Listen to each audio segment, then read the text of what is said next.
늑골 아래에서부터 담낭이 있는 방향으로 눌러봅니다. 살짝 상방으로. 그러면 여긴 비어 있거든요. 조금 옆으로 옮겨서 여기서 찔러보면 환자 얼굴이 찡그러지기 시작해요. 이 지역이 담낭이 간 밑으로 머리를 살짝 내밀고 있는 거라고 보시면 돼요. 그대로 안으로 들어가서 상방으로 올립니다. 그러니까 결국엔 이런 원을 그리라는 얘기예요. 올라오고 놓고 올라오고. 오늘은 담낭에 대해서 좀 설명을 드리도록 할게요.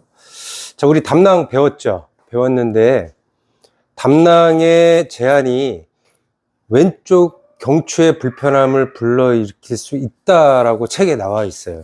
근데 자세하게 그 내용에 대해서는 설명을 안 하고 있거든요.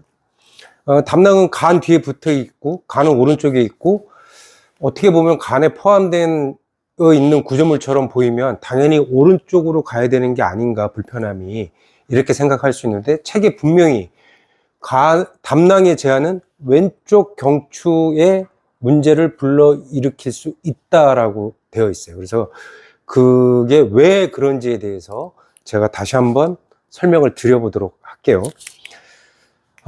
그래서 담낭은 보시면 지금 간은 걷어져 있는 거죠. 담낭의 위에는 간이 이렇게 덮여 있는 거고, 담낭과 그 다음에 담낭에서 나오는 관, 그 다음에 간에서 나오는 관이 모여서 총담관을 이루고 결국엔 12장 안으로 들어가죠. 자, 이 구조와 생리학적 기능, 담낭의 기능에 대해서는 제가 다음 시간에 두 개 총골과 엮어서 제가 다시 한번 정리를 해드릴 거고, 오늘은 왜 담낭, 쓸개에 의해서 왼쪽 경추에 불편함이 존재하는지에 대해서 이제 설명을 드려보도록 하겠습니다. 자, 담낭은 신경계하고도 연결이 되어 있죠. 특히 생리적인 기능은 자율신경계하고, 특히 담낭에서 담즙이 배출이 되려면 미주신경의 역할이 굉장히 중요합니다. 그래서 미주신경의 영향을 또 받고 있는 거죠. 미주신경은 알고 있다시피 부교감신경의 대표적인 신경이죠. 그래서 경정맥경을 통해서 이제 나오게 됩니다. 미주신경이. 그래서 결국엔 식도의 앞쪽과 뒤쪽을 싸고 내려오면서 특히 왼쪽 편에 있는 미주신경이 식도의 앞쪽 라인으로 내려와서 위와 간 사이에 있는 소망 안으로 들어와서 간하고 담도계에 연결되면서 그 연결성이 이어지게 되는 거거든요. 결국엔 왼쪽에서 내려오는 미주신경이 간과 담도에 영향을 준다. 미주신경에 의해서. 그 다음에 그 미주신경을 봤더니 후두골과 측두골이 이루고 있는 경정맥경으로부터 빠져나온다. 그리고 교감신경의 어떤 경로를 좀 살펴보면 담낭은 흉추 7번, 8번, 9번에 연결이 되어 있다라고 보시면 돼요. 교감신경계로. 예. 그리고 뇌에서부터 내려오는 건 교감신경을 타고 척수를 타고 교감신경계로 이어지지만 담낭에서 뇌로 올라가는 신경은 반대로 감각신경, 담낭을 싸고 있는 감각신경을 통해서 반대로 뇌로 올라가게 됩니다.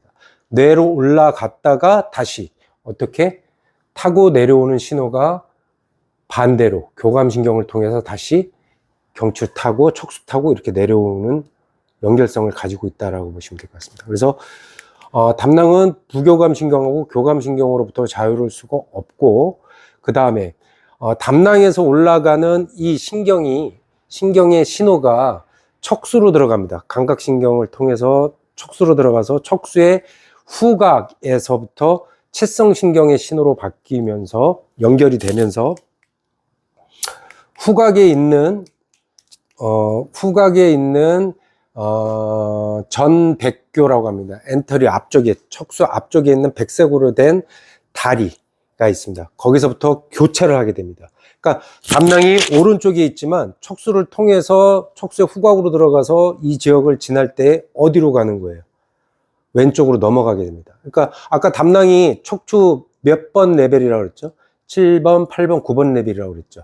7번, 8번, 9번 레벨이지만 교차는 7번, 8번, 9번보다 위쪽에, 그러니까 5번, 6번에서 교차가 이루어지게 됩니다. 그래서 결국엔 오른쪽에 있는 담낭의 감각신경이 척수로 들어가서 지금 이 지역, 전백교, 전방에 있는 백색 다리라고 얘기를 하거든요. 각이라고 얘기를 하는데 그쪽에 들어가서 원래 연결되어 있는 7번, 8번, 9번보다 하나 위 레벨인 세그먼트 레벨인 5번, 6번에 가서부터 이제 교차가 돼서 그대로 좌측 뇌로 통해서 올라가게 되는 겁니다. 그래서 아까 말씀드린 전백교 그쪽을 지나면서 이쪽 다시 어디로 연결이 되냐면 거기서 교차가 되면서 척수 시상로를 통해서 그대로 뇌로 올라가는 경로를 척수를 통해서 가지고 있다라고 보시면 됩니다. 그러면 간은 똑같이 담낭하고 오른쪽에 있는데 간은 오른쪽으로 가는데 왜 담낭은 또 왼쪽으로 가요? 간은 그러면 척수로 들어가는 감각신경이 없나요? 있어요. 있지만 왜 담낭이 그럴 수밖에 없는지, 왼쪽으로 갈 수밖에 가는 확률이 더 높은지에 대해서 설명을 근막의 연결성을 통해서 이제 제가 다시 한번 설명을 드려보도록 할게요. 어차피 담낭은 간에 있는 간막이라는 것에 같이 쌓여져 있기는 해요. 그리고 간은 표면에 글리신 캡슐이라고 하는 것으로 쌓여져 있고, 담낭 같은 경우는 그 뒤에 붙어서 간막에 붙어 있지만 지금 여기 보이는 파스폼 리가먼트, 간 겸상간막 쪽으로 연결이 됩니다.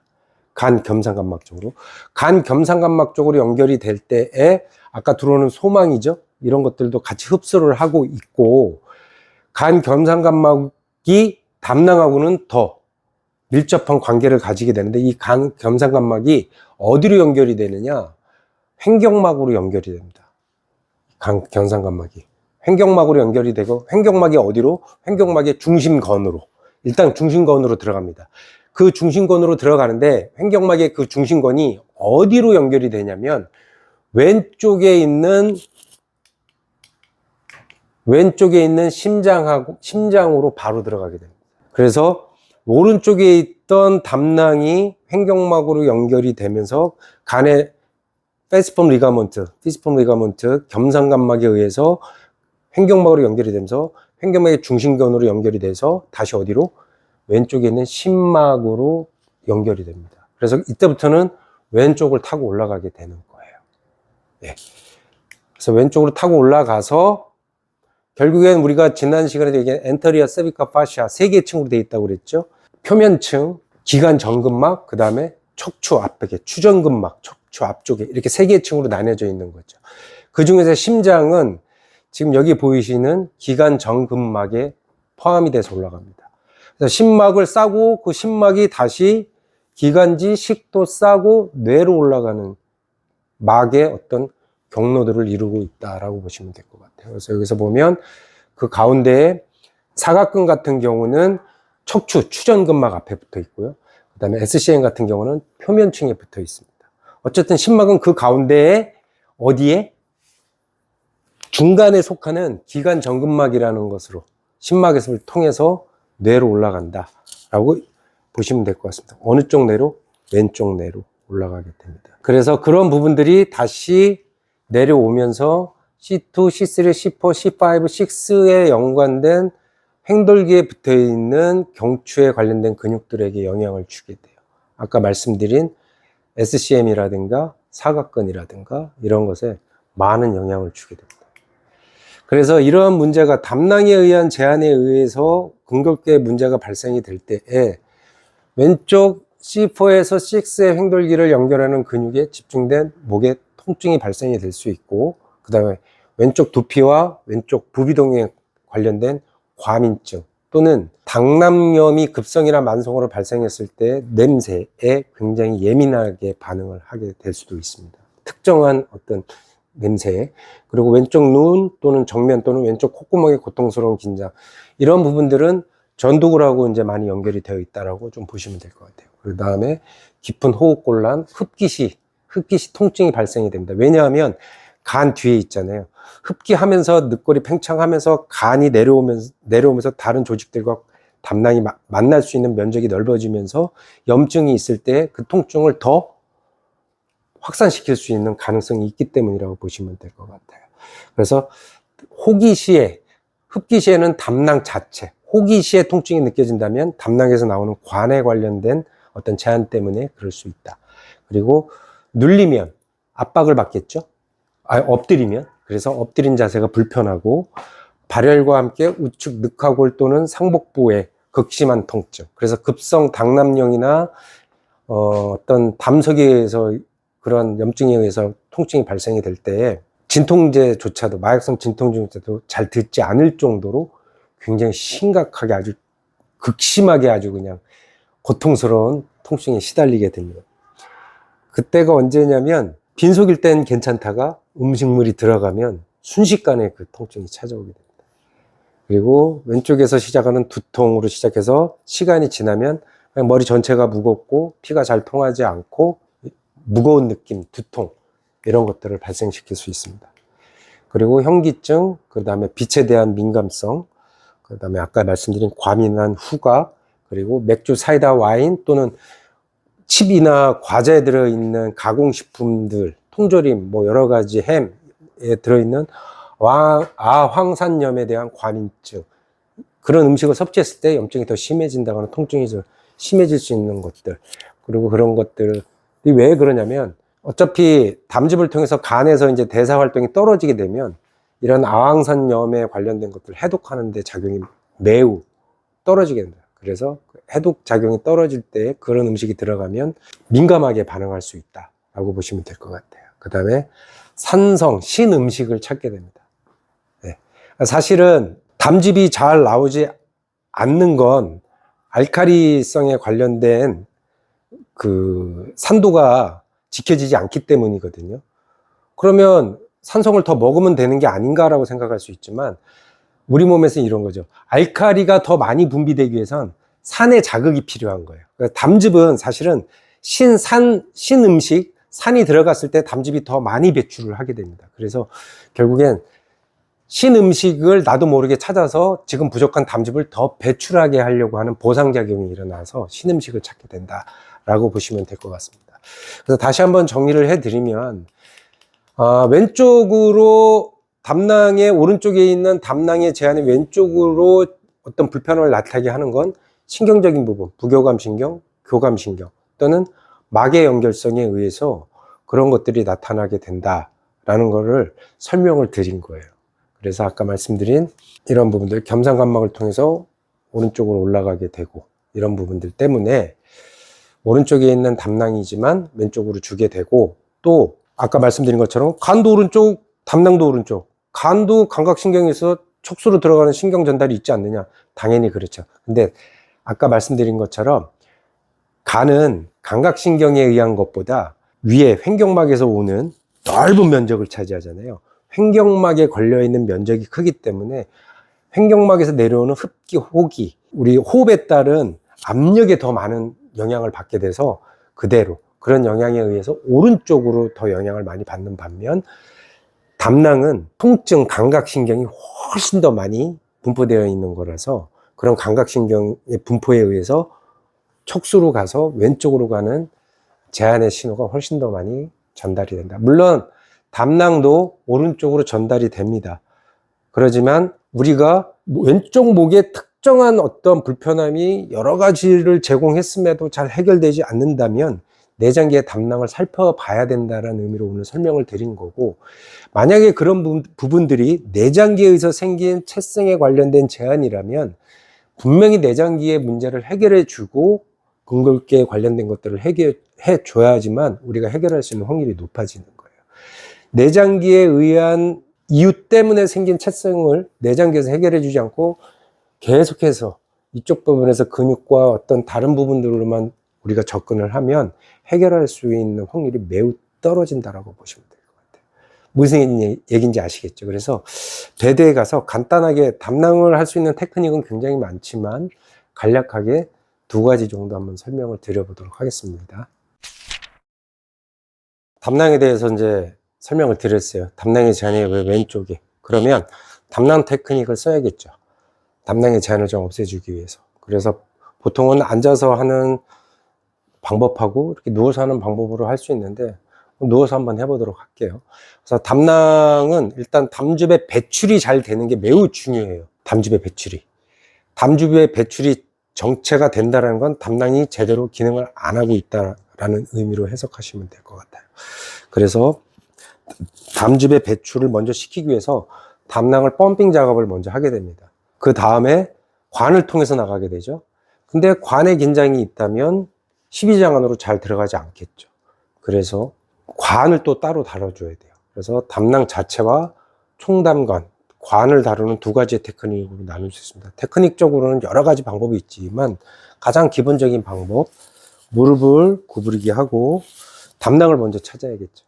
자, 담낭은 배꼽에서 쇄골 미들라인, 그러니까 쇄골 중간에서 내려오는 선과 겹쳐지는 늑골에 선을 대각선으로 그으면 이 지역이, 이 근처가, 딱 이 포인트가 아니라 이 근처가 담낭이 있는 포인트가 될 수 있다라는 거죠. 지역이 될 수 있다라는 거죠. 그래서 여기를 기준으로 찾아보시는 거예요. 근데 아까 말씀드린 것처럼 담낭에는 감각 신경이 굉장히 많이 분포되어 있다고 그랬죠. 그러다 보니 다른 장기에 비해서 일정한 압력이 들어갔을 때 간이나 이런 비교 대상으로 간도 바로 옆에 있으니까 그 위에 간을 눌렀을 때보다 뭐가 훨씬 더 많을까요?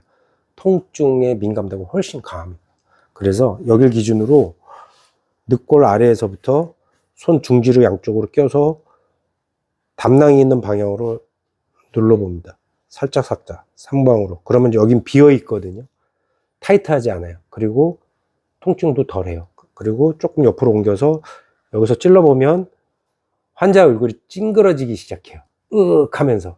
이 지역이 담낭이 간 밑으로 머리를 살짝 내밀고 있는 거라고 보시면 될 것 같아요. 여기다가 아까 중지 두 개 겹쳐서 그대로 안으로 들어가서 그대로 어떻게 될까요? 상방으로 올립니다. 담낭의 머리를 올려서, 자, 명치, 검상돌교에 있는 방향으로 슈페리얼 미디알 방향으로 다시 시계 방향 원을 그리듯이 올라옵니다. 올라오고 다시 어떻게 될까요? 내측 미디알로 놔줍니다. 그러니까 결국엔 이런 원을 그리라는 얘기예요. 올라오고 놓고, 올라오고 올라와서 움직이고, 내측 상방 내측으로 움직이고 밑으로 내려가라는 얘기죠. 올라오고 내려가고. 자, 처음에 이쪽 제한이 많으신 분들은 통증이 민감도가 훨씬 더 강할 거예요. 그래서 처음에 내가 했을 때 훨씬 아프고 불편하지만 이 펌핑 동작을 통해서 제한을 해결해 주면 그 통증의 민감도가 좀 둔해지기 시작합니다.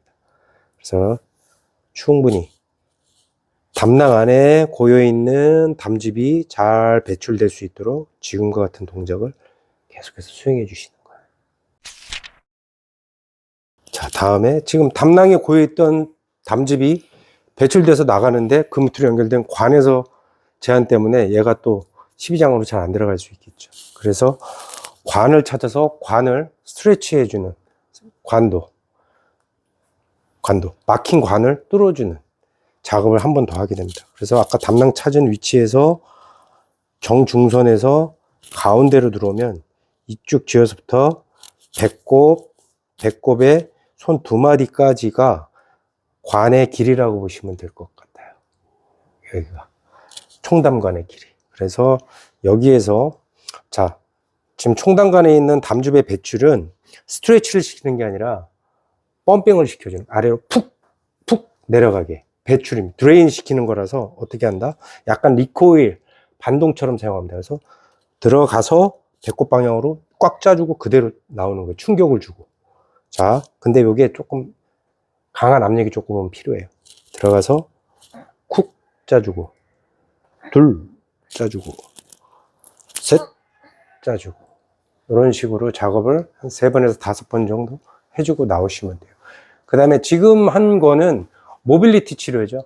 담낭에 관련된 모틸리티 치료도 있습니다. 오늘은 간단하게 모빌리티 치료에 대해서 설명을 좀 드렸고, 이러한 담낭을 살펴봄으로써 왼쪽 목에 어떤 존재하는 잘 해결되지 않는 경추의 불편함 등을 우리가 해결할 수 있다라고 보시면 될 것 같습니다. 그리고 기본적으로 간의 움직임과 동일하게 가져가기 때문에 담낭 같은 경우 담낭을 먼저 처리해 주기 전에 간을 먼저 좀 봐주는 게 순서상 맞을 수 있습니다. 그래서 오늘은 간에 있는 안쪽에 붙어 있는 담낭이 왜 왼쪽의 경추에 불편함을 일으키는지에 대해서 설명을 드렸고, 다음 시간에는 이 간이 담낭의 생리적인 기능, 뭐 세크리틴이라든가 아니면 지방이 들어왔을 때 반응하는 담즙의 반응의 어떤 기전, 그리고 그런 것들이 어떻게 해서 두개골과 연관이 되어 있기 때문에 두개골 치료도 같이 겸해서 해줘야 하는지에 대해서 다음 시간에 설명을 드려보도록 하겠습니다. 여기까지.